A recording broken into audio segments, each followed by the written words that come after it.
Yeah, what's up, everybody? It's Ringside Report MMA. Tonight on the show, we'll preview UFC Vegas Spann versus Krylov. We'll talk about what's next for Islam Makhachev and Jake Paul fighting Tommy Fury this weekend. Let's go! Yeah, let's go. Where are those guys? Freddie? AJ? Oh, there What's up, Chico? What's up, dudes? What's up, boys? What's happening? It's been a long week, man. Just when you think spring is coming, the freaking gopher, Fred, died, and then the snow comes back. He was right, man. He froze to death. We got another 6 weeks. Hey, man. I was thinking about you today about that because everybody yesterday was going crazy. Oh, another snowstorm, and almost no snow came down, man. And I'm going, what type of marshmallow? Now. It's nothing, man. Stop being a marshmallow. I'm sick of snow, man. I can't take it anymore. We should just relocate the show to Miami, man. That's it, done. Yeah. I don't know why you're surprised it's February in Canada. I mean, snow is going to happen. I mean, NASCAR started, Dave. NASCAR started. That means spring is just around the corner. Well, I know. I've been watching spring training footage from the Yankees. That's why I got the Yankees hoodie on. I'm getting in the spring feeling. Thanks. I'm seeing the Yankees in Florida getting ready for the season, so we're getting there. We're getting there. Next week will be March, guys. Next week will be the first pay-per-view for the UFC in March. John Jones against Cyril Gane is next week, so we're getting there. Can we move to next week? Can we fast forward away to next week? St. Patrick's is coming up, dude. The 17th of March, man. I got my buddy in back of me. What's coming up, man? St. Patrick's Day, Dave. Oh. AJ always attends St. Patrick's Day down in the streets of Montreal. I'm at the parade, man. I'm at the pubs. I'm having a good time. Dude, they don't call me AJ for no reason. AJ. Thanks. All right. So St. Patrick's Day is in March, so that's something that AJ is excited about. I don't like. Oh yeah. I don't like that stuff. I don't like bars. I don't like beer. Not interested. All right. You don't like the Irish Rovers? We're talking great stuff, man. Great music. It's a fun day, man. I don't know what that is. It's awesome. Of course. What's an Irish Rover? Is that some sort of dog? I don't know. Listen, man. All to say, man. My buddy Connor's ready. I can assure you that. He's feuding with everybody. Conor McGregor is in Vegas. He's getting ready for the Ultimate Fighter. He's coaching. I want to get a Fred NASCAR update a little later in the show. Fred told me that Daytona happened, right? Daytona happened. Did our boy, what's his face, win? No? Kyle Busch? Yeah. Nah, man. Thanks. He was leading at the end, man, and he got wrecked, man. But he made a bad decision, bad strategy. Anyways. All right. Well, we'll see what's next in NASCAR a little later on with Freddie. We're going to preview the Ryan Spann, Nikita Krylov fight coming up on Saturday night. Do you know who's fighting Saturday, AJ? Are you aware of the Montreal connection in action on Saturday on the main card? David, qu'est-ce que tu penses? Of course, man. We've got the White Lion that's going to be on the card. It's going to be fantastic. I'm looking forward to it. I was trying to get, you know what? I didn't time it properly with PR Mark and whatnot, but maybe we could get the White Lion, which I believe after his win on Saturday, we could get him on the show. I wanted to get him before, but I think it's best after, hopefully after a win. It makes it easier for these fighters because they're focusing on this fight. And the White Lion, man, he is ready to prove the UFC, man, that he belongs there. And you know what? This guy's been training like a beast. I'm looking forward to this. I'm looking forward more for the White Lion fight than the Spann fight. You know what I'm saying? Yeah. I don't know. That's the main event. But I'm telling you, on this card, there's some really good fighters that are going to actually surpass the main card, man. Like the main event, I should say. And that's one of them. I'm sure that's going to be fight of the night. I'm looking forward to it. A battle of two Canadians. Yep. Ontario Oh, yeah. versus Quebec. Mike Malott taking on Yohan Lainesse on the main card coming up Saturday in Vegas. Shout out to all the members. I'm seeing a lot of people renewing their membership over at join.ringsidereport.net and new subscribers and everybody jumping on board. Appreciate it. Don't forget to subscribe, like the video, leave a comment if you have not done so already. We are getting ready for next weekend's UFC 285 watch-along. Very excited about that. Jon Jones and Ciryl Gane. Cannot wait to see AJ crying the tears when Ciryl Gane is defeated by the greatest of all time, Jon Jones. So that'll be a lot of fun to watch next weekend. Well, I think Jones has called out a lot of people, and there was a point where I thought, like Freddie was saying, he was talking directly to me. I'm like, oh shit, maybe he's listening to our show, because man, I'm telling you, man, he's been he's fired up. There's no doubt about it. Jon Jones is fired up for this fight. But let me tell you, again, I will not like flip and flop. I still believe that Ciryl Gane is going to manhandle Jon Jones on that night. And it's going to be a big surprise to a lot of UFC fans. And in fact, I'm not changing, man. And, you know, all this thing about him not training and whatever, blah, blah, blah. You know, his coach came out and said, listen, that was probably like Ciryl Gane before, you know, becoming really what he is. I mean, maybe he didn't train as hard as he did. So imagine that. A guy who didn't train as hard as he did, and he still massacred everybody. I'm telling you, man, it's going to be a big surprise. Jon Jones better be prepared, because Ciryl Gane is coming to win. Should be a great fight. Can't wait. Very hyped for that pay-per-view. Can I just say one thing about that fight? Of course. Ciryl Gane has 6 fights since Jon Jones's last fight. Jon Jones has been very inactive. That's the only thing that scares me for Jon Jones, man. Mm-hmm. Like, we could say, like, Ciryl Gane doesn't train much or whatever. He's had 6 fights since Jon Jones has had his last one. And he had a fight with Ngannou. Let's not forget that. Let's not forget that. He went up against probably one of the most dangerous fighters in the world, and he still went toe-to-toe with him for 5 rounds. Ask yourself this question. Can Jon Jones go 5 rounds with Ngannou? Yes or no? Yes. Let's be honest. Probably. Probably. I think he could do it and win. I want an Anthony Robbins. I can walk on fire. Yeah. Please don't sue me. I'm going to say Jones could not only go 5 rounds with Ngannou, it might not take that long for him to tap Ngannou. It might only take 2 rounds. You're on, like, man, magic mushrooms, dude. There's not no tonight, way in hell. Maybe for the Jon Jones Ciryl Gane watch along, I've been thinking about what I'm going to do for that night. I'm thinking maybe. Yeah, you might need it, dude, because, you know, if Ciryl wins, man, I'm going to be celebrating like there's no tomorrow. Wow. I'm going to be running the streets of where our studio is, like in full regatta, man. I'm going wild. Don't get Dave evicted. Yeah. I promise. But I might take a plane to France to celebrate. You won't. Patrick C. Hamilton dropping a super chat. The 777 Lucky Sevens from Patrick all around. He says, I went with AJ's pick of Blanchfield and won. Actually, somebody going with AJ's pick and winning. So congratulations to Patrick. Very happy that Patrick cashed in last weekend. I thought Andrade was going to pull that one off, but I did say I wanted Blanchfield to win, because if she won, especially if she won impressively the way that she did, all of a sudden she becomes a major player in that division at 125 pounds, and I think a serious contender. Erin Blanchfield comes in last weekend and finishes one of the top contenders, Jessica Andrade, in the 2nd round with a rear naked choke. Blanchfield continuing to show that her jiu-jitsu, her wrestling, her whole MMA grappling game is on another level. And to be able to do that to Jessica Andrade is unbelievable at 23 years of age. Guys, 23 years old, you know, you've heard of people being 23. You know what year she was born in? You know what that makes her birth year? 2000. 1999. She was born in 1999. You know, Prince was making a song, man. Like, party like it's 1999, man. That just goes to show you. I mean, it was. He made that song way before '99, though. Yeah, he did. Yeah. He made it in '98, I think. But either or, man. She's a black belt in Brazilian Jiu-Jitsu, 23 years old, and now improves to 11-1 as a professional. Continues her undefeated streak in the UFC. Has won 5 straight, 3 now by submission, including her biggest win here against Jessica Andrade.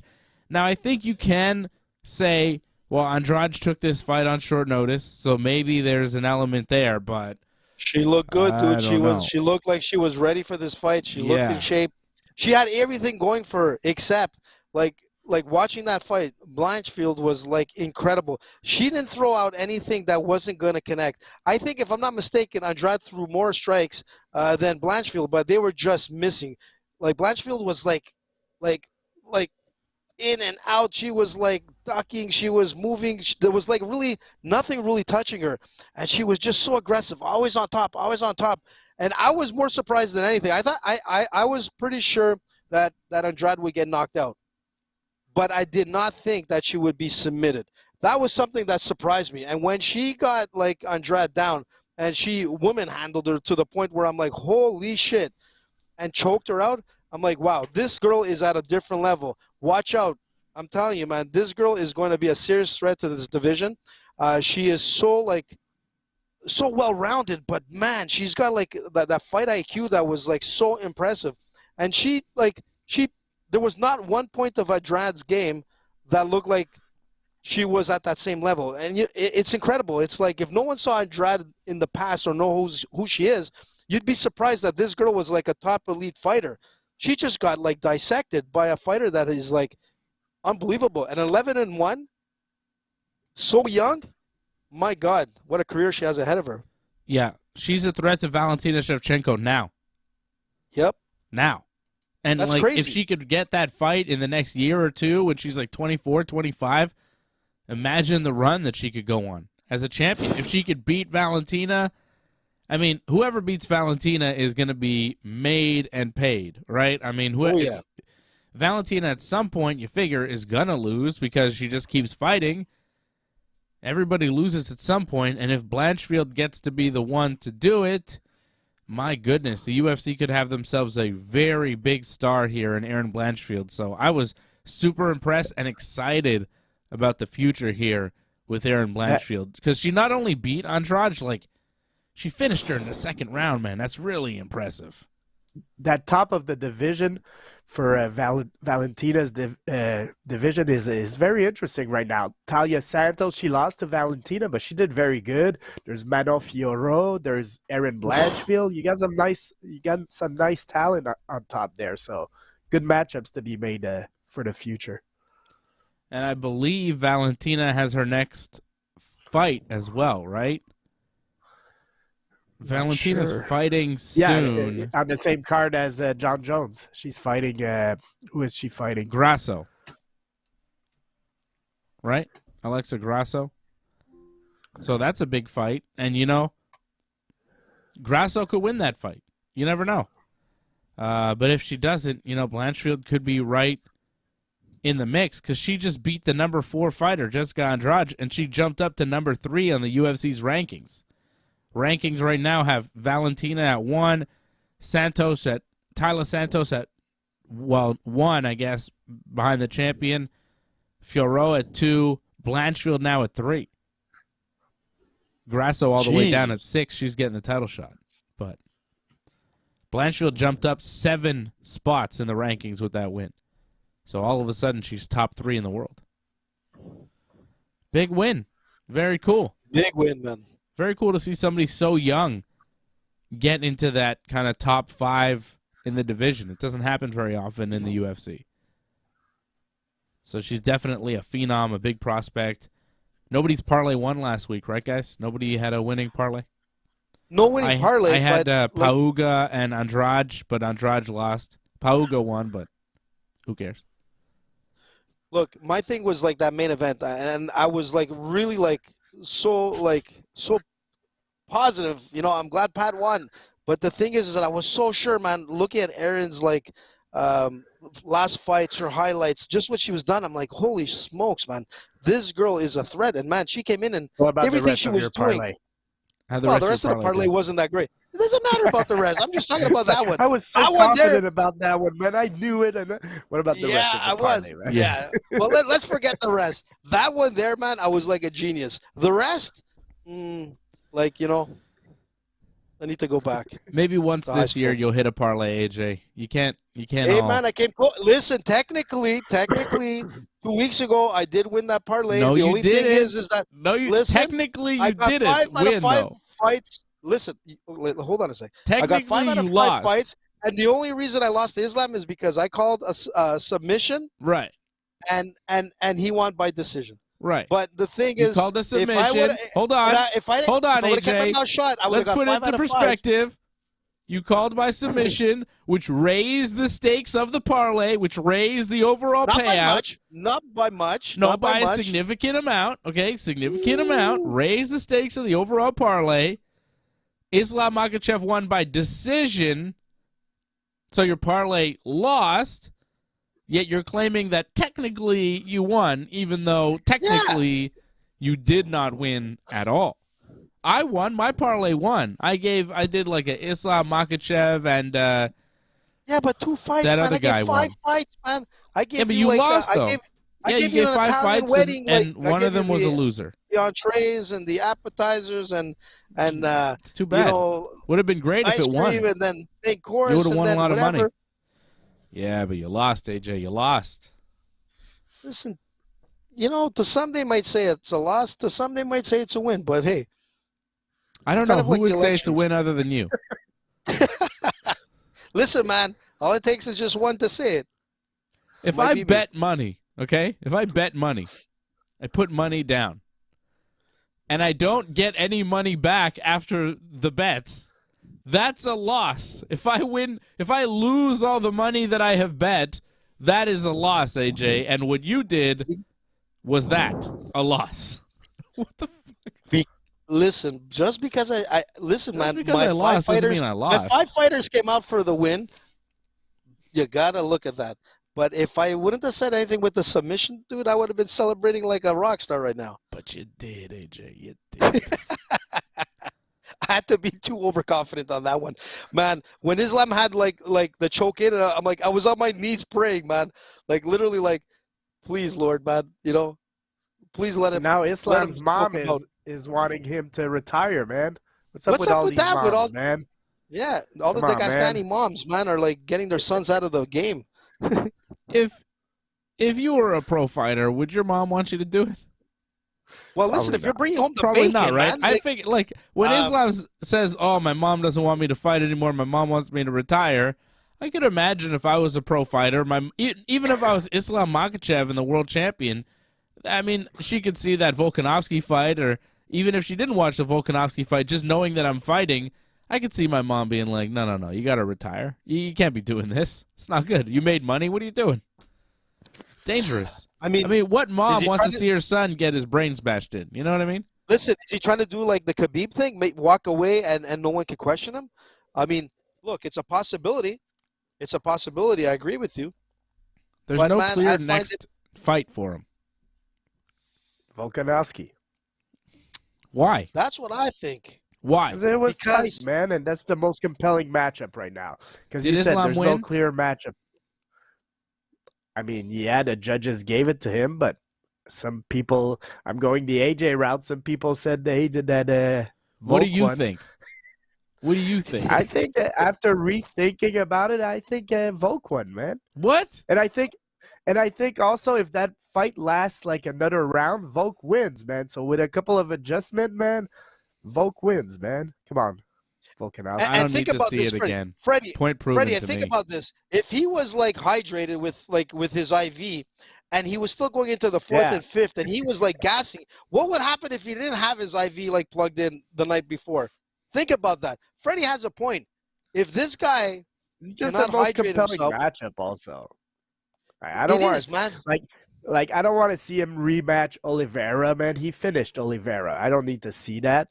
So who else? Like, listen, there's a lot of controversy on this fight. Dustin Poirier. But Dustin is not going to get through Islam. Let's be honest. I mean, Sorry, come on, Dustin, man. man. You one of the most well-deserving fighters in the UFC, man. Going from like nowhere to where he is, Dustin Poirier, Great man. I tip warrior. my hat to him. Great, like hot sauce, man. His hot No sauce chance is amazing. against Islam. But yeah, why I don't would you think fight? he's He got a doesn't need shot the money, against Poirier. Islam, but let me play Dustin Poirier's advocate for a second. He may be a bigger name and a bigger pay-per-view draw than Alex Volkanovski or any of the other Islam Makhachev options right now because he's got 2 wins over Conor McGregor. He's a big name in the division. He's coming off a win over one of the top contenders in the division in Michael Chandler. The only guy that's beat Dustin Poirier in the past 4 years is the former champion Charles Oliveira. I don't know. Dustin Poirier isn't the worst option right now. Doesn't he have a fight already? Against Islam? No, he's never fought Islam. No, I mean, doesn't he have a fight No. scheduled already? No, he has Nope. nobody. There was talk of Beneil Dariush against Dustin Poirier, but Beneil Dariush is going to be fighting Charles Oliveira at UFC 288. Well, if Beneil beats Charles, man, you got to give him his shot. I agree with that. But is the UFC into that? Does Probably Beneil not. versus Islam sell as a pay-per-view? Is Islam, because Beneil is not a pay-per-view draw. People, other than the hardcore MMA fans, they don't know who Beneil Dariush is, right? I mean, True. Yeah, he's he a doesn't great have any fighter. marketing really He's behind deserving it. of a title shot, especially if he beats 100%. Oliveira. He's without a doubt the #1 contender. But he doesn't have the name. And that's why he's had trouble getting big fights, because he doesn't have the name. Dustin Poirier has the name. He just beat Michael Chandler. Michael Chandler is fighting Conor McGregor next. Conor McGregor's a big name. You know, Poirier's a big name. Chandler's a big name. I don't know, guys. Poirier's looking for a fight. Islam's coming off a fight. I could see Dustin Poirier landing himself in a title shot spot. He's angling for the fight. He's on Twitter saying, hey, how about me? I should be next. Come on, Islam, let's go. And if you look at the 155 division, there is no clear-cut #1 contender. There are guys where you go, well, if he wins this fight, then, yeah, he should get a shot. But there's no guy that it's like him. Pick him. He's next. That's why people are like, give Volkanovski another shot. Even though Volkanovski lost the fight, if you're paying attention, if you're watching the fight, come on, man. Come on, Fred. When you watch the fight, I don't understand you, Fred. You watch the fight. Fred watches the fight. He says, oh, Islam won. He's judging it as he's watching it. Islam wins. Yeah, 3-2, but then I switched 1 round for Volk, man. After what? Just thinking about it later on? Yeah. Just pondering the round? About it. Why didn't you watch it again? Watch it again. See if you change your mind again. I don't understand how you think about it. What was the thought process that made you change your mind for the 1 round? Because I felt like Volkanovski at the end of the fight was the guy that had the most energy, that did the most damage. Look at Islam's face, man. He looked defeated at the end of that fight. So, yeah, but that's not what MMA is. That's not how it works. I'm saying there was some rounds that were tight, and they could have gone the other way, and some people did give it the other way, and most people gave it to Islam. But, hey, I would want to see that way more than all the other options. I don't know what I want to see, man. To be honest, I mean, Islam. I don't really want to see Volkanovski like that. Huh? Remember when Volk was on top of Islam, and Islam is just like, he's like almost dying there, man. Yeah. Couple of extra shots, and it's the end. Yeah. I mean, you're not wrong. He was looking beat up. But there are guys out there, there's the Fizievs and the Gaethjes, there are guys out there for Islam. There are big-name guys. Beneil Dariush. Like, if Beneil Dariush beats Oliveira here, it's going to be hard not to give him the next shot at Makhachev. It's going to be hard for the UFC to really justify that one. Because Beneil Dariush has won how many in a row now? You know what I mean? That's all the way in May, man. It's far still. I know. Well, that's the problem. Nobody's like ready now. But Beneil has won 1, 2, 3, 4, 5, 6, 7, 8 in a row, including wins Beneil over Tony Ferguson and Gamrot back to back. I don't know. Beneil probably makes sense because I think also Ramadan is coming soon, so Islam's probably not fighting for a while himself. Good point. Ramadan starts in March. March the 22nd, ends April 20th. So, he's not doing a training camp before May or something. Yeah. Maybe Which Beneil makes sense. He just fought, too. Yeah. But Beneil's fighting in May. So, I don't know. It depends when Islam Makhachev wants to fight, what the UFC has planned for him, but I think Beneil Dariush, if he beats Oliveira, that's a big fight. What if Oliveira beats Dariush? Volkanovski. Not Oliveira, again. Because Oliveira just got cut through so fast by Islam, and he finished him. Yeah. Yeah, he finished him. There was no controversy. There's no doubt. Islam beat him. I want to see Volkanovski fight Yair Rodriguez. Welcome. Antoinette gifted another membership. Awesome. Antoinette, man, she's awesome. Thank you, Antoinette. Thank you, Antoinette. Who took the chair? She took a chair from the Bell Center. Yeah, Antoinette was at the Bell Center watching the Elimination Chamber on Saturday. I was at the Bell Center watching the Elimination Chamber on Saturday. GSP was at the Bell Center watching the Elimination Chamber on Saturday. And I noticed they made it look like Ariel Helwani was sitting next to George during the fight, right? When they showed George on the WWE TV, they had Helwani there next to him, and they made it seem like they were sitting next to each other. He only came out for that camera shot, Helwani. Helwani was in the back doing whatever. I don't know what he was doing, but I saw Helwani walk out, and I'm like, what's he doing here, walking around? And then I go and I see him go stand next to George, and they talk for like a minute, and then the cameras are on them. And then they did the thing where they're like looking all buddy-buddy, and then Helwani thanked him and left. George was not sitting next to Helwani, but they really made it seem like he was. Yeah. Which I thought was funny and not done. That was done on purpose. That wasn't a coincidence. It was a sneaky move because on my end, watching it on TV. Listen, watching it on TV, it looked like they were like hanging together, sharing hot dogs and popcorn together, like they were on a date. And the thing is, watching Roman Reigns, I'm telling you, man, that's what I thought it was. Wow, so sneaky. Did you say hi to Ariel and George while, hey, it's Dave Simon, kiss my grits? I didn't. You didn't say that? Lucky AJ wasn't there. Yeah, you would have said a lot of things. It is good. I would have said. It's too bad you didn't go. AJ, you missed out on Elimination Chamber. I know. Listen, all your favorites were there. Fred was sending you messages trying to get you to buy last-minute tickets, and you didn't respond in time. I couldn't, but it was gastro, man. It was either I'm gonna be at the Bell Center and be on like on TV because I attack like Ariel or George, or I'm gonna be on TV because I have a pretty bad bout of gastro and. And I explode on stage. All your favorites, though, AJ. Brock Lesnar was there. Logan Paul was there. Match. What? Logan, man. Brock did a 4-minute match. Yeah. Yeah, man. All the people that I really enjoy were there. And Fred was pumped to go. When Fred was he wanted to go, that Fred wants to go. I couldn't do it. I just couldn't do it, man. I'm telling you, I could have eaten a dozen bananas and it wouldn't have helped me. You could have seen your hero, Logan Paul. I saw Logan Paul and Brock Lesnar in the same night, AJ. I know, that's crazy. And you know me, I would have went up to Logan and be like, hey, Logan, listen, you know who I am? I'm AJ. I'm the guy who called your brother. I don't know how you would have gone up to him, but... Oh, I would have done it, Dave. You know me, man. Listen, I bring PR Mark with us, we're going to get there. Guaranteed. Listen, PR Mark was able to, hang with Snoop Dogg. Trust me, we can do it. Dave. Yeah. All to say is thanks to Antoinette.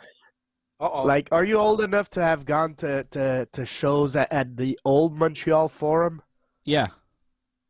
Do You you know that remember place? they Wow. used like after the event they would come out from the garage and there would be a lot of fans just waiting there for the cars? Yeah, they still do that That at the was Bell cool, man. Center. They I still saw do Well, that fans listen, inside. there. Yeah, but they do more things. Like if I was reading Antoinette's like Instagram, like Antoinette was at the bar at the hotel that she was staying at, and they were coming there. She has pictures with everybody, man. I mean, at least like there's some interaction with the fans. I thought that was really cool. yeah, yeah. Well, that was because she was staying in a hotel with the wrestlers or something, Antoinette, something like that. Yeah. Yeah. Well, wrestlers tend to be nice people. Wow. You would hope. She but- didn't see Logan Paul though. That would be quite something to see Yeah. Logan Paul. AJ would have lost his mind seeing Logan Paul. You see, AJ, Well- I got the Logan Paul drink. I haven't tried it yet, but I got the Well, Prime why don't you put it on? You could have like beverage because it's in my promo it fridge. I'm now. not going to get it now. Go get it, man. No. We're live only. Exactly. Listen, next time just bring it out because that would have been a perfect opportunity to get PR Mark to get on the horn and get Logan to sponsor like $7 Ringside. for a Why is it so bottle of expensive? Prime. What's in there? Vodka? No, it's like some sort of Gatorade. I don't know.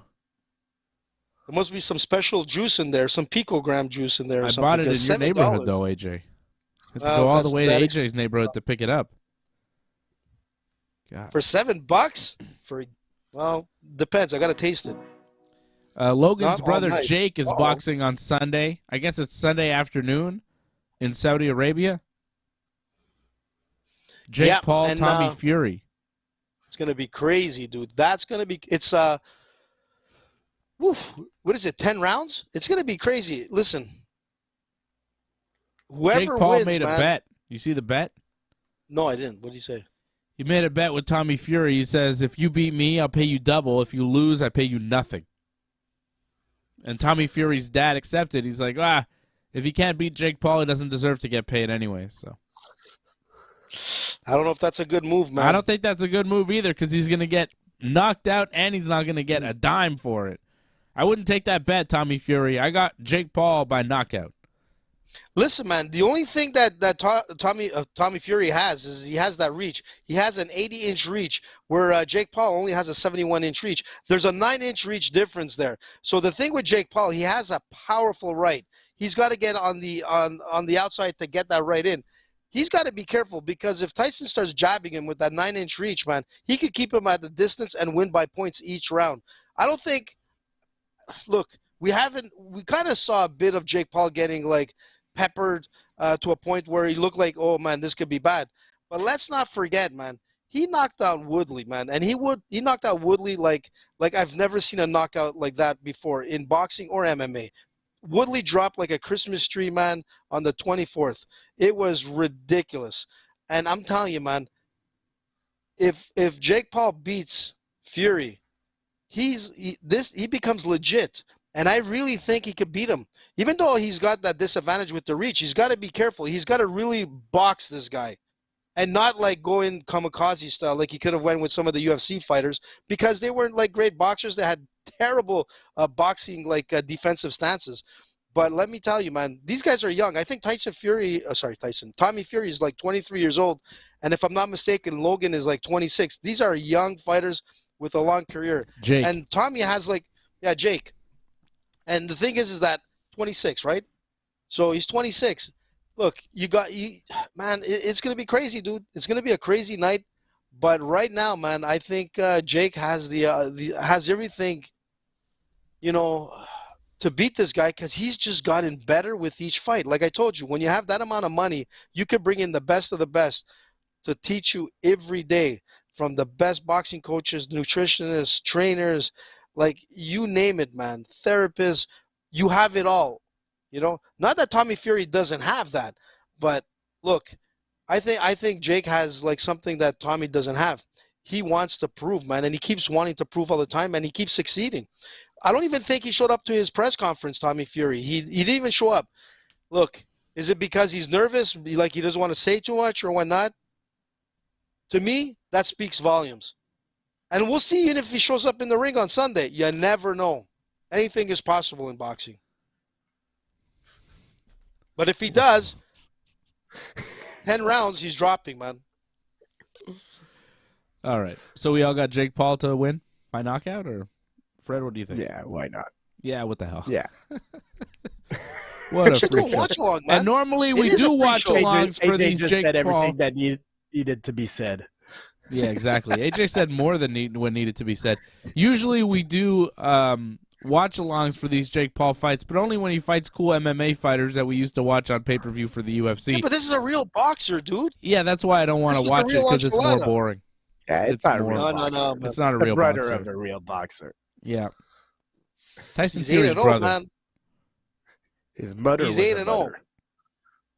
His father was a mutter. He's a Yeah. motherfucker. But let me tell you, He's AJ the doesn't brother get of the Tyson reference once Fury. again. Lost. AJ, let me ask you something. How many people on planet Earth? do I really care? Just give me a rough Why? estimate. How many people you think? It doesn't 7 matter, billion. dude. 6. AJ, come on. 6. What is this? AJ has no Jeopardy. idea, right? No, I just saw on... How much? Tell me, 6? No, it was one of your buddies there, Marjorie Taylor Greene. She said that 6 billion people had crossed the U.S. border illegally. 6 billion. I Well, was good like- for her, man. I was like, I don't think that's possible. I don't know, but 6 billion It people depends who the crossed the so- border it depends illegally. who- I was it like, depends- what?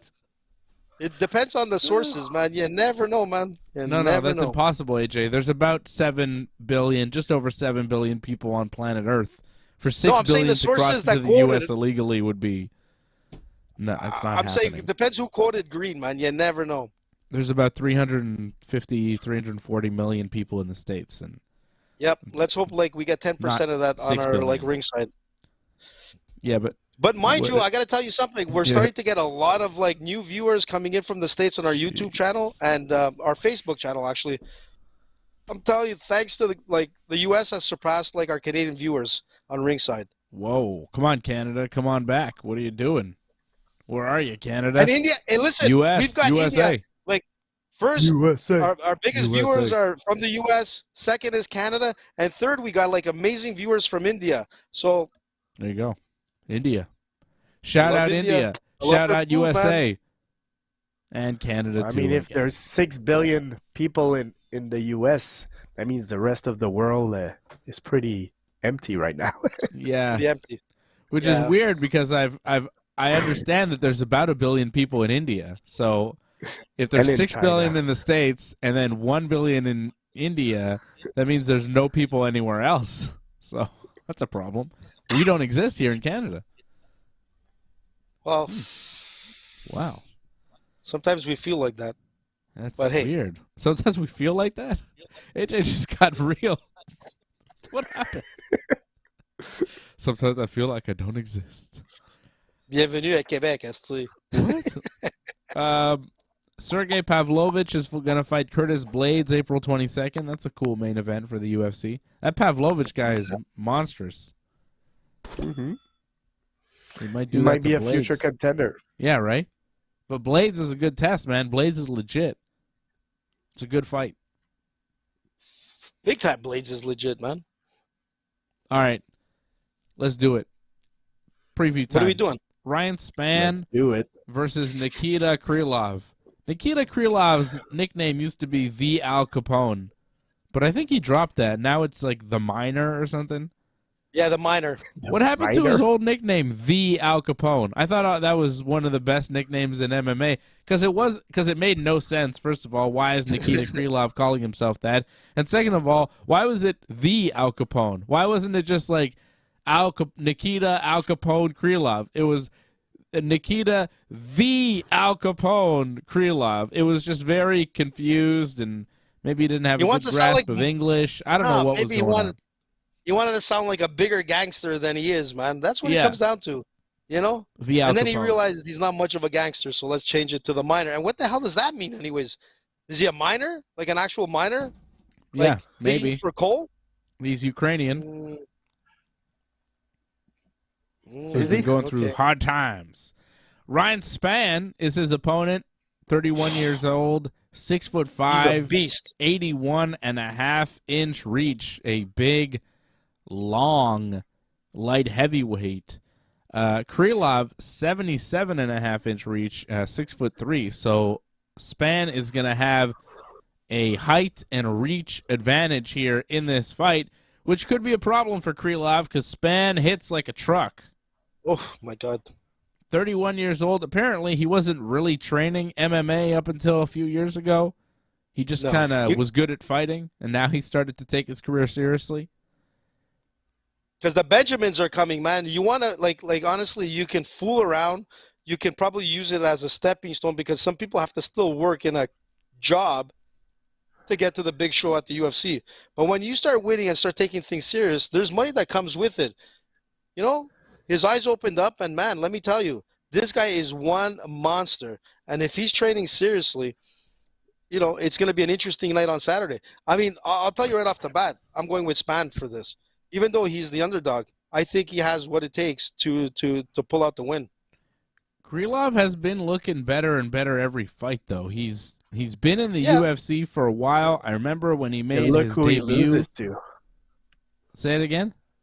Look to who he loses. He loses to Blachowicz, Teixeira, Ankalaev, Paul Craig. But, I mean, the three first ones, man, those guys are killers.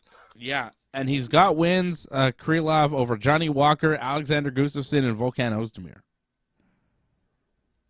So he's definitely a high-level fighter. He's high level. He's very dangerous. Spann coming in here, plus 140. Krylov, minus 172.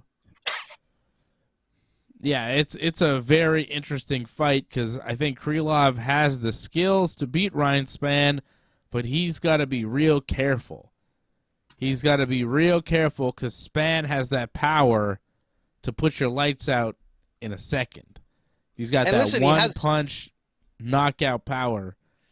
And I'm going to go with you, AJ. I think Spann is going to get it. I like Ryan Spann in this fight. I think Spann and Krylov are two guys that have been steadily improving in that light heavyweight division. It's an interesting fight for both guys. It's a tough test for both guys. But I think Spann is just going to be the winner on this night. So I got Spann by knockout, too. So look, I'm going to go the other way. Spann by knockout plus 300. Spann by knockout plus 300 is not too shabby. You're going to go the other way, Freddie? I'm going to go with Krylov, man. I like more the opponents that he fought, I feel, are higher level than Spann overall. And Krylov is a tough guy, man. He could take damage. He's been knocked out only once in his career, and it's really a long time ago. So I don't know. I like Krylov, man. And Spann is an excellent fighter. This should be a good, exciting fight, but I'm going to go with the veteran Krylov figuring it out and winning by decision. And one thing, Freddie, 5 rounds with Ryan Spann is a long time, man. Like, you know what I mean? Like, standing there for 25 minutes with Ryan Spann, I don't think that power goes away over time. I think it's tough. Like, I know what you mean. I can see Krylov doing it. I'm not saying you're wrong. I'm just saying, man, it's a scary proposition to be in there for 25 minutes with a guy like Ryan Spann who could just hit you once and put you out. But Dave, look, and I was just going to say something. Like, when you look at Krylov, this is going to be his 40th fight in MMA. I mean, when it comes to the experience and whatnot, I mean, the guy is such a well-rounded fighter, very dangerous and whatnot. I mean, he is a favorite for a reason, but it's not by much. And the thing with Spann, what we're not talking about is he has amazing submission wrestling. The guy has 12 submission wins to his name. So we can't forget that, because the thing is that if Spann gets like top mount on Krylov, not that Krylov, he has above average wrestling. There's no doubt about it. But when you got a guy at 6'5" with that amount of weight and power and the capability to submit you, it's going to be amazing. The only thing is he has lost 2 times to being submitted. He got, I think, submitted 2 times by a rare naked choke. So the thing is he can't be submitted as well. But I think as the rounds go into the latter part, that's where he starts to tire out and things get really bad for him. But let me tell you, the only two things or one thing these guys have in common is that they both fought Johnny Walker. And Spann actually lost to Johnny Walker, or Krylov actually won to Johnny Walker. And the thing is that, like, you know, I'm a big Johnny Walker fan when he was coming into the scene. It kind of like, I'm like, man, this can make me think otherwise. But then I looked at all the rest, and I'm like, I think Spann has what it takes to win this fight. And if he hits you with that powerful right, man, it's going to be lights out. But again, don't forget his submission game. He has it. 12, man. Let's not forget that. I don't think he submits Krylov. Krylov is a veteran, 30 years old, made his UFC debut 10 years ago at the age of 20. Crazy. Yeah, it's incredible. Nuts. He did get released. He fought 4 times outside of the UFC, and then he came back. He's on his second run here with the company, but still 10 years ago, made his debut as a heavyweight at 20 years old. Now main eventing here against Ryan Spann coming up Saturday in Vegas. Andre Muniz against Brendan Allen is our co-main event. Augusto Sakai against Don'Tale Mayes is on this. Oof, that's going to be a good one. That's a fun heavyweight fight. Tatiana Suarez taking on Montana De La Rosa. Suarez a massive favorite in this one. And then 2 Canadians, Mike Malott against Yohan Lainesse, rounding out the main card here on TV coming up Saturday. And Malott, I think, is from Ontario. I don't know if I've ever heard of the place he's from. Malott is from Waterdown, Ontario. He's been watered down, man. I don't know what that. I've never heard of that. And Lainesse is from here. He's from technically where they billing him from. Montreal or Beloit? It just says Quebec. I think it's Beloit. Yeah, I think Montreal. I think he's from Beloit. But regardless, man, he's training with like Pat Cote as his coach. He's got Lee Villeneuve there, and he's got like a team that is ridiculous.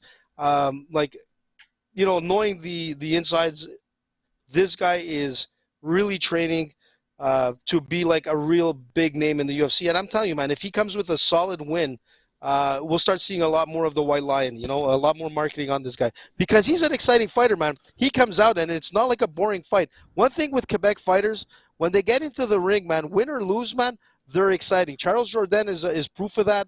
You know, a lot of guys got, like, released. In fact, it was that fighter from last week. What's his name? He just got released. It was a terrible fight. William Knight.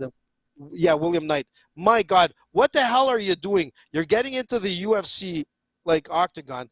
At least do something. He did absolutely nothing. It was like an embarrassment. And he, like, you know, I don't know what happened, if he, like, said he phased out or whatnot. You know, he's gone. I knew he was gone. As that fight ended, I'm like, he's gone. Going back to, like, Yohan and like Charles and all the rest of the guys from Quebec from the past and guys that are coming up. Marc-André Barriault fighting next weekend, UFC 285. Powerbar Barriault. Always exciting, man. No matter what, Powerball, when he comes, even when he loses, man, he loses in a spectacular fashion. You know, the guy is amazing. But again, a lot of people don't know the White Lion, Yohan Lainesse. I think he's going to win, and he's going to win big on Saturday. Lainesse coming in as an underdog, plus 175. Malott minus 220. Let's go with some parlays here. I'm going to give you a parlay. I'm going to give you a fun parlay, and we're going to make a little money. All right? Let's make some money together on Saturday night. Let's see what we can do here. Dave's parlay goes a little something like this. There's a lot of underdogs on it. It's starting to look like an AJ parlay. I'm getting nervous, but here we go. Team Dave parlay right here. We're going with the Bet99.com parlay. Use that promo code Ringside when you sign up. You get a matching deposit bonus of up to $600 when you sign up to Bet99.com using that promo code Ringside. I'm going with Ryan Spann over Krylov in the main event, plus 140. Don'Tale Mayes over Augusto Sakai, plus 108. Slight underdog there. Tatiana Suarez is a lock ski of the night, minus 800. And then we're going with the White Lion, plus 175, Yohan Lainesse. Yeah. I like White Lion as well. It's a 4-fight parlay. $20 gets you $318.66 over at Bet99.com.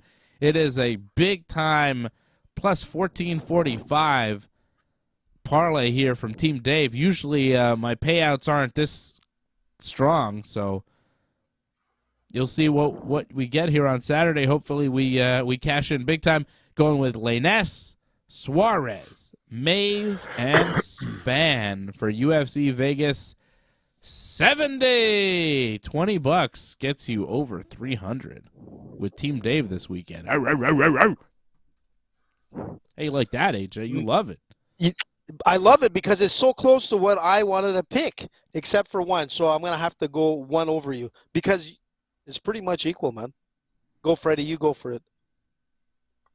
Well, last week, Malcolm in the Middle, man, he raced at Daytona. So I'm going to go with his brother from another mother, Andre Muniz, because Malcolm in the Middle's real name is Frankie Muniz. So anyways, I got Andre Muniz and I got Nikita Krylov. That's my parlay. Oh, that's a good. Okay. The tour. The Freddie tour. Frankie Muniz and Nikita Krylov. Andre Muniz. Frankie, he's racing now. Did he win he won his race, Frankie Muniz? No, but he had a good run. I forget where he finished, but he had a good run. There's Team Fred's parlay, Krylov and Muniz. 20 gets you 46 over at bet99.com. It's a nice conservative parlay from Team Fred. 2 fights, 20 gets you 46, just over doubling your money with Muniz and Krylov. That is a Team Fred parlay. I wonder what Team AJ has for us tonight. Pretty close to you, Dave, man. Close to you, man, but I'm going to have to go one up because we can't have the same. But I'm going to tell you this. I'm going to go with Spann on this. I think Spann is going to be able to pull off the big win. I'm going to go exactly with Freddie, man. Like Malcolm in the Middle, Muniz, man. I'm going with him. I think he's absolutely right on that. Then I'm going to go with you, Dave. I'm going with Don'Tale Mays. I mean, this guy and his judo is like, I think, enough to beat Augusto Sakai. Sakai, remember, he's lost his last 4, and he's lost them like in the most terrible way you can imagine. I mean, this guy is not looking great. And to be honest, you know, not that you like Augusto Sakai, very dangerous fighter. But, man, he's lucky to still stay in the UFC. He loses on Saturday. I think his career is over. And Don'Tale has everything. Big man, you know, great judo. You know, he can do a lot standing up, on the ground. I think it's going to be a Don'Tale win. Then I'm going to go with Tatiana. Yeah, man. Tatiana is, like you said, did you say it's a lock? Mm-hmm. Yeah, man, I agree with you on that. Then I'm going to go with, like, the underdog, you know, in the opinions of, like, most bettors out there, not knowing the white line. Let me tell you, that's a big mistake. Lainesse is going to win and win big. And that's it, man. Oh, actually, my other one was what was it? Jasuda Vicious? No, that's it, man. 5-fight parlay from Team AJ. Let's see. Let's see what we got here. Team AJ's parlay. It's pretty good. I like it. I actually agree with your parlay this week. I'm worried. Or maybe we should just bet and cash in. Let's go. That's it, Ryan Spann, Andre Muniz, Don'Tale Mays, Tatiana Suarez, Yohan the White Lion Lainesse. 20 gets you 459.66. Good God Almighty. You're cashing in with Team AJ, Lainesse, Suarez, Mays, Muniz, and Spann. And Team Dave was Spann, Mays, Suarez, and Lainesse. Like, almost the same. Virtually identical. You know what's interesting? I was looking at, like, some, like, reviews on Lainesse, and they're like, oh, his striking game is whatnot. I mean, this guy's a high-level Muay Thai fighter, man. I mean, it kills me, man. You know, sometimes I wonder, man, where these guys get their expertise, but it's all right. Good for us, man. And I think this is a card where we're gonna probably. Sorry, Freddie. Look, if Freddie wins with Krylov, perfect. I think he's gonna win his parlays because Muniz, I'm pretty confident on him. But I just have that feeling with Spann. I think Spann has enough to be able to take the win. If that comes out, our payouts are gonna be nice for whoever wants to bet. But just bet responsibly. Yes. And drink some Prime while you're doing it, too. Antoinette doesn't like it. She says she finds it too sugary. She doesn't like Prime too much. Well, we can't say that just in case they want to sponsor us. $7 a can? I hate it better be already. Good, man. Yeah, I don't know. I don't know how much it costs in Toronto. How much does it cost over there, Antoinette? It costs $7 a bottle here. I saw a man on Instagram. I think it was who was it? Somebody on Instagram was telling me. Flame PHX was telling me that it cost $10 at another store here in Montreal. What? $10 a bottle, which is crazy. Jesus, but it's like man, imported like, because here in Quebec you have to have French on the. You have to have French on the label, and there's no French on this label. What do you say, Fred? What's in it? Cocaine? Yeah, you wish. No, Get I don't know. Case. I don't know. But it's I weird, haven't had man. it yet. Yeah. Prime. It's the official sports drink of the UFC, guys. Come on. I see it, man. Like, the Paul brothers, man. Out of your $7, the fighters are getting what? 20 cents? Zero. Nothing. Dana White's getting it. And sweet the strippers fuck off. that Dana White hangs out with, and the blackjack dealers that Dana White plays blackjack Hey, listen, with, man. and... I was hearing something that I didn't realize that he got banned from, like, I think it was Palm Casinos or whatever it is.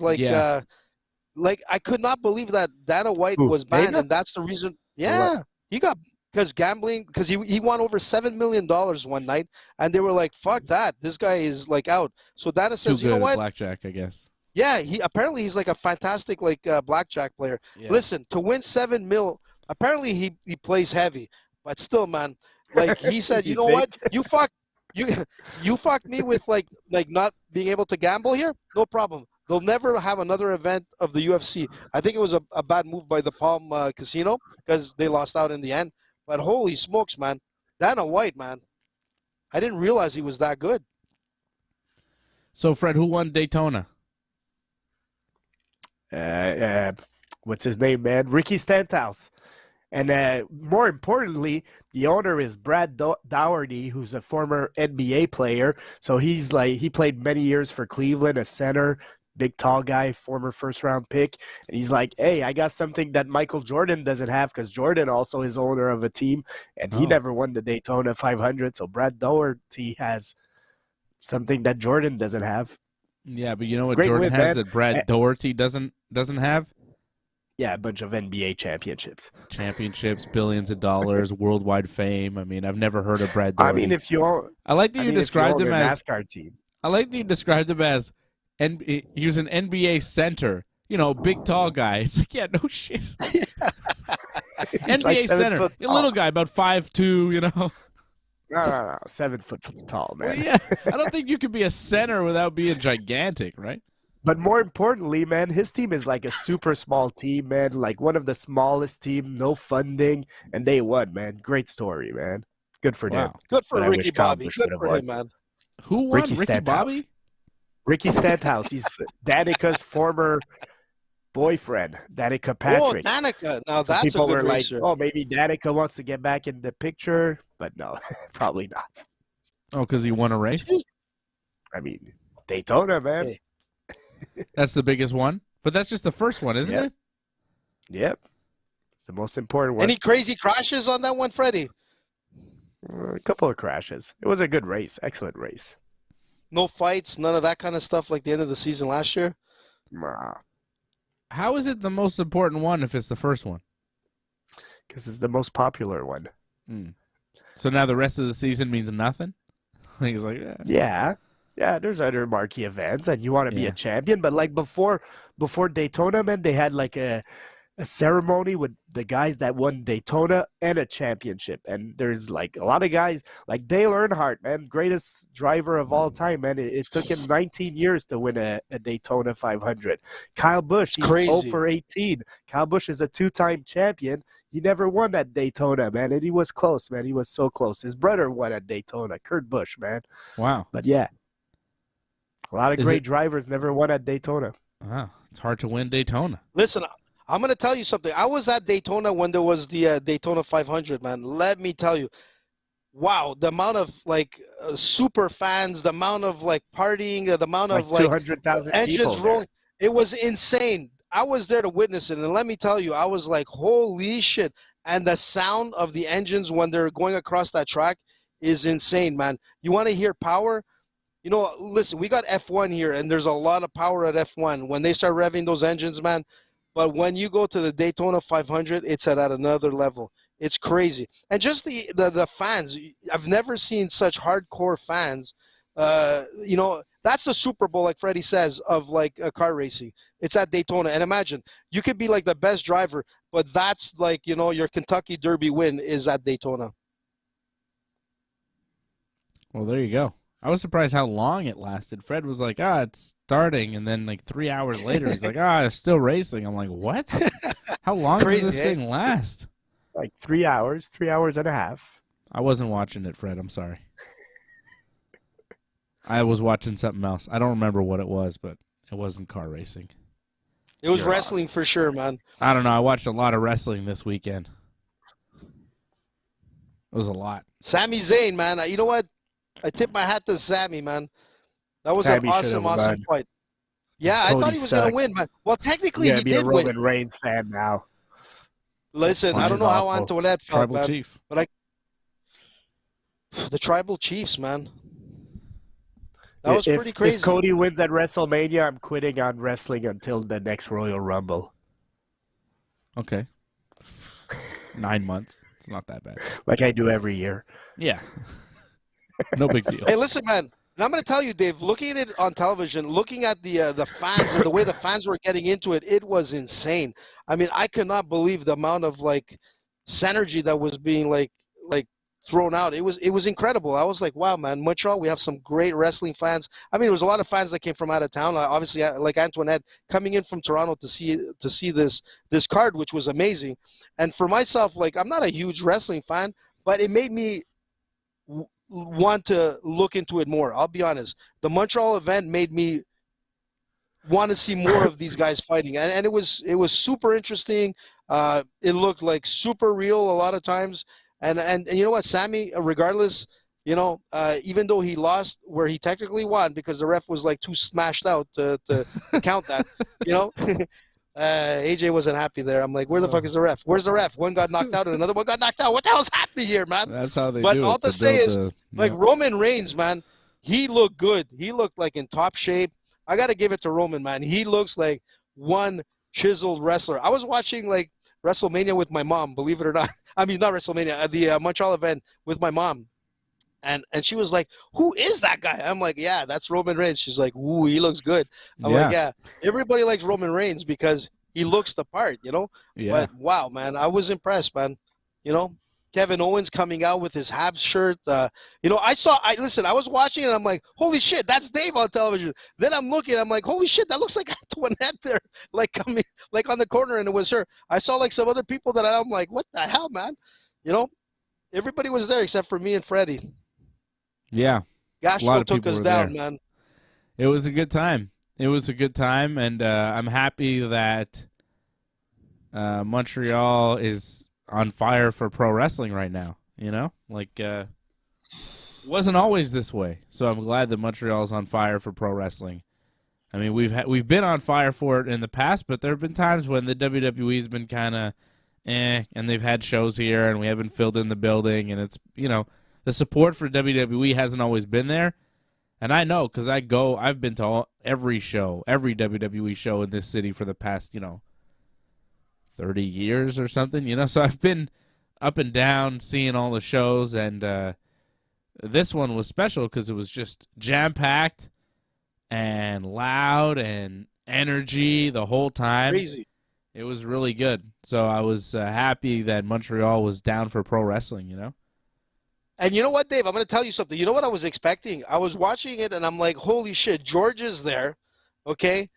Sami was, like, taking a beating, and then obviously, like, things went really sour for him. And I'm like, holy shit, wouldn't it be crazy if George comes down and freaking does, like, some kind of, like tornado kick or, like, some crazy roundhouse and, like, knocks down Sami and the crowd goes wild? I mean, that would have been, like, insane. People would have been going wild.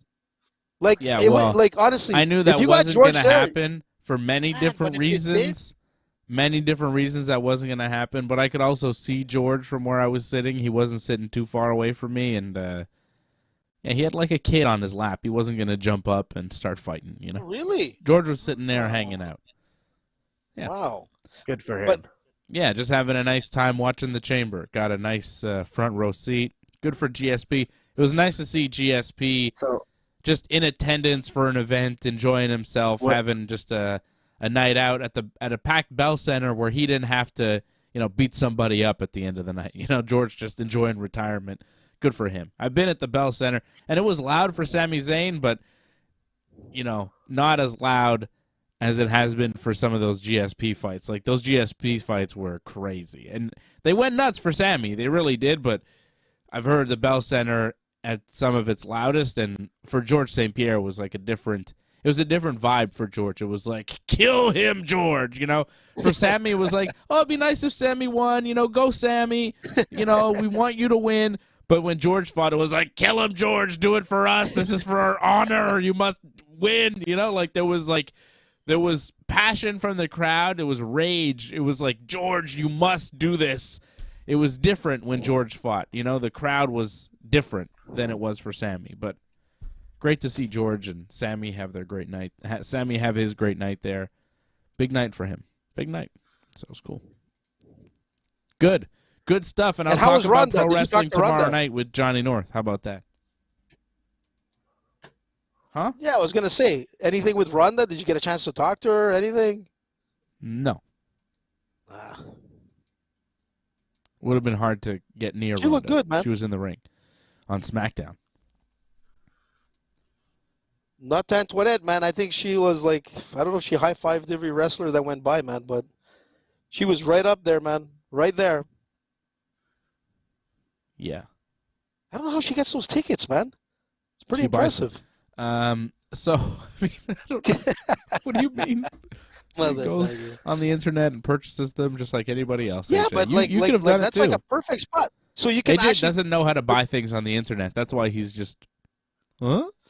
AJ, you want to go see Guns N' Roses? Yeah, man. They're coming to Montreal. Tickets are on sale tomorrow. Now, last time I went with that motherfucker, I went with Muscles Marco. We were going to see Guns N' Roses here in Montreal. We were making our way there, and we're like, okay, man, it's going to be crazy, amazing show. By the time we got there, people were coming out like, motherfucker, Guns N' Roses canceled. I'm like, what the hell, man? And that was the end, man. That was the end of GNR. When are they coming, Freddie? Because that'll be a good one. As long as I don't have Teresa or Gastro. Let's do it, man. I'm there. Are you really? Let's do a ring. Yeah, man, for sure. Who doesn't want to see like an overweight Axel? Come on. Count me out. I'm not spending a dime on tickets for Guns N' Roses. You Get know out where of the here. fuck you are? You're in the jungle, baby. Man. No, yeah. Welcome to the jungle. I mean, no. If you guys bought me a ticket, I would go with you just to watch AJ. But that's the only reason I would want to go. I wouldn't. I'll even wear a fake mullet, man. That night is gonna. Freddie, if you're serious, let's do it. I'm in. My brother got like old school, man. My brother got Bruce Springsteen tickets today. I was thoroughly disappointed in him. Wow. Born in the USA. Mr. State Trooper, please don't stop me. I'm not trying to get tickets for any of that shit. I'll tell you that much. I don't want to see Guns N' Roses or Bruce Springsteen. Your brother has better music taste than you, Dave. Yeah, Let's finish the show on that. Good job, Ben. Enjoy. If you say so, Fred. I'll stick to my. I'll stick to what I do, and you guys can stick to your own. So you're Beyonce, dude. That's okay, man. I got Beyonce right today. I've never seen Beyonce in concert. I don't know what you're talking about. I've seen her husband several times, though. Jay-Z. I'd go see Beyonce. Really? Yeah, Jay-Z. Beyonce. I've seen Jay-Z like I'll 3 go times. see Beyonce before Jay-Z, man. Super chat. Super chat. Wait, have I seen Jay-Z 3 times or 4 times now? I think it's 3. But it should be more. God, I love Jay-Z. Man. I saw Jay-Z and Kanye together watch The Throne. It was incredible. It was one of the greatest things I've ever witnessed. How are you going to beat that? Jay-Z and Kanye at the same time? What? Axl Rose and Slash. Jay-Z and Kanye. Yeah, that's a hard one. Yeah, Freddie, you got a point there. I'll take Hov and Yeezus over Guns N' Roses all day. What are you talking about? Oh, my God. I'll tell you, it's easier getting Axl and Slash together than it would be getting Yeezy and Jay-Z together. They're not getting together. I don't know, man. Soon. They were beefing for a lot of years, man. Yeah, man. Yeah, well, so are Jay-Z and Kanye. Kanye's not going anywhere. You know, Jay-Z's not going anywhere near Kanye either. He doesn't want that stink on him right now. Angelo Cotagonis dropping a super chat. Thank you, Angelo. Thank you to Patrick C. Hamilton. You're the super chat leader of the night. Thank you, Patrick. Thank you, Angelo and Antoinette. All the members checking in here with us this evening. Join.ringsidereport.net. If you have not already, join.ringsidereport.net. Subscribe to the channel. Like the video. Do all the things. And keep supporting over at donate.ringsidereport.net. We're trying to get Freddie and AJ some Guns N' Roses tickets. So, donate.ringsidereport.net. $0 of the money sent to donate.ringsidereport.net will be spent on tickets to Guns N' Roses. $0. Ooh, terrible. Sorry, guys. All right. I'll be back here tomorrow night, 10 p.m. Eastern Time with Johnny North, talking pro wrestling. We got a lot of pro wrestling to talk about. Kevin Owens and Sami Zayn, will they get together? Will they not? We saw some interesting stuff on Raw. I got some breaking news that's awful, and we didn't talk about this. Oh. What? What happened? Man, Gordon Ryan's out of his fight this weekend. He is? Oh, are you serious? Yeah. Gordon Ryan, did he pull out? He pulled out? I'm not sure. I just saw it pass now. Nicky Rod is replacing him, and he's going to face Felipe Pena. I don't have details. Gordon Ryan's been talking nonstop shit about this fight. He's out? He must have got injured because he's not. Yeah, he got injured for sure. That's what happened. Guaranteed. Illness. Damn, that sucks. He's sick. Oh, maybe his stomach. Maybe it's his stomach again because he did have like IBS issues, if I'm not mistaken. He was talking so much trash about Nicky Rod nonstop, this guy. Gordon Ryan would not shut up. Dude, man, I'm going to tell you something. Maybe you had the freaking gastro like I had. You try to grapple when you have like gastro. It's going to be a very messy fight, man. Guaranteed that's what he has. I'm almost positive. He says, Gordon Ryan's statement, not really sure where to start, so I'll start by saying that I can't compete on Saturday. As much as I want to even the score, my body is giving me some issues. Last Wednesday, after hard rounds from my peak, I got home and developed severe body aches and a migraine. I slept almost straight from Wednesday afternoon until Friday night, running 100 to 102.5 fever. That's pretty high. While not being able to eat anything and sweating with the chills. Yeah, so he's not telling you the full thing. He's probably not telling you he's been in the washroom like every 15 minutes. Gordon, I know how you feel, bud. I was there last week. Oh, so Nicky Rod. Okay, so Pena was the opponent, and now Nicky Rod is stepping in, which is weird. Why has Gordon Ryan been talking shit about Nicky Rod constantly on his Instagram? Well, because they fought recently, and he won by decision, but he accused Nicky Rod of greasing and things like that. But he talks shit to everybody because he's been talking a lot of shit about Felipe Pena also. Felipe Pena has 2 wins over Gordon. They're 2-1. It's unfortunate that they're not going to be fighting. Damn, no Gordon Ryan. That sucks. Yeah, and it really sucks when you talk as much trash as Gordon Ryan and then you don't show up. It's like, dude, come on, man. He's very good. He's the best, but man, he talks a lot of shit. Well, man, he's the king of the mats. But he doesn't usually he can say what he wants. I don't think he has a history of withdrawing from fights, so I'll believe him. If he says he's not able to fight, I'll believe him. And just Dave, I see Angelo was saying, he probably didn't make weight, but I don't think that's the issue. No, because Gordon Ryan, man, he's pretty solid. Like this guy, I was watching some of his videos actually earlier today. Yeah, it's too bad. It's too bad. But he did have I think in the past he did have IBS issues and whatnot. He probably picked up some virus. Me and Angelo, no, man, we were sick. So he probably got what we got, Angelo. I'll tell you this. I like Gordon Ryan. I think he's really good at jiu-jitsu and everything. He's more than very good. Yeah. But there's a lot of shit I don't like about Gordon Ryan. And I'm like, he's good for the sport. Don't be a hater, Dave. I think he is good for the sport of jiu-jitsu. I'm not saying that he's not. I'm just saying I don't know if I'm a big fan of his. I'm a fan of his jiu-jitsu and I watch his matches, but I don't know if I like him. And I'm not sure.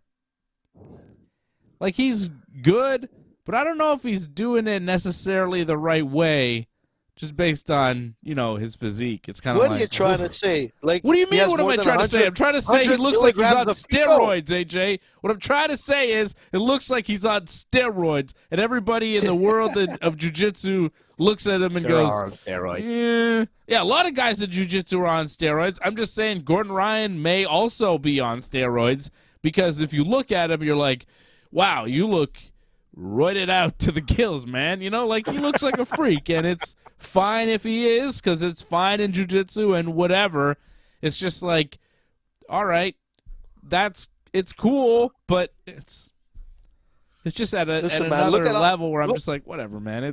He's doing what he's doing, and it's fine. It's just, Hicks and Gracie didn't do steroids. You know what I mean? Like, for a long time, everybody was like, who's the greatest jiu-jitsu man ever? It's Hickson. And now everybody's like, it's Gordon Ryan. And it's like, yeah, well, I like the idea of Hickson more than I like the idea of Gordon Ryan. You know what I mean? Like the humble martial artist, Hickson Gracie. I like that. Gordon Ryan is like a trash-talking, kind of yoked-out dude who, he's good. He's good for jiu-jitsu. But I'm gonna.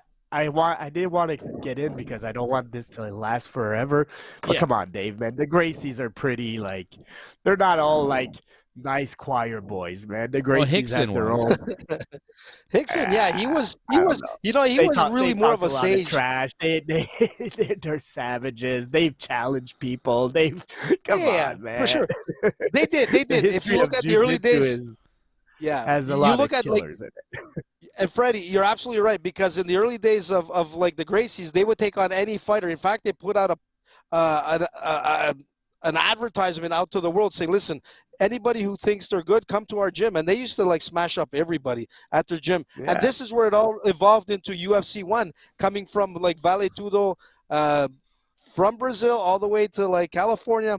And the Gracies were the start. But Freddie is right. When they started, before they got to UFC 1, they took on any challenger, and there's plenty of videos of kung fu guys and karate guys and wrestling guys coming to the gym, and they fucked them up, man. But the image of Hickson, you know what I mean? Yeah, it's like Helio Gracie, man. If you look at Helio was he's the master, he's a sage. You're right. Outside of the actual fight, these guys are real Yodas.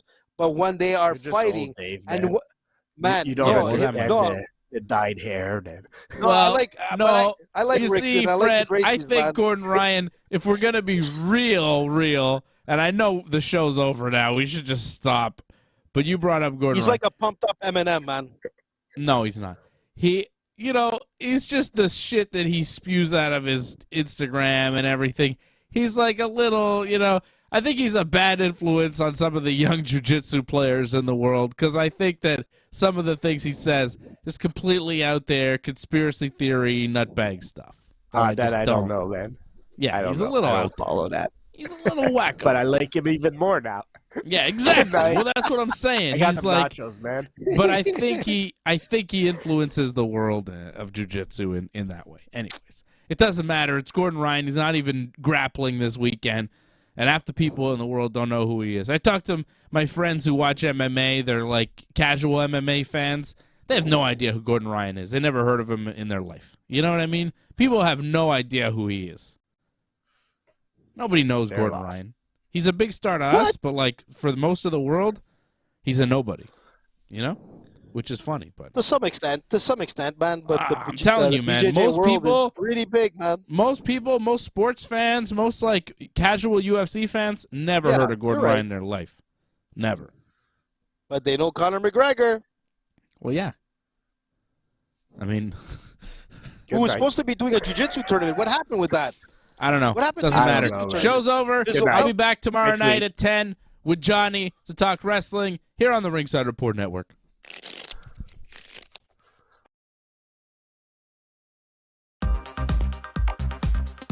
Please join in and give your support to Ringside Report Network.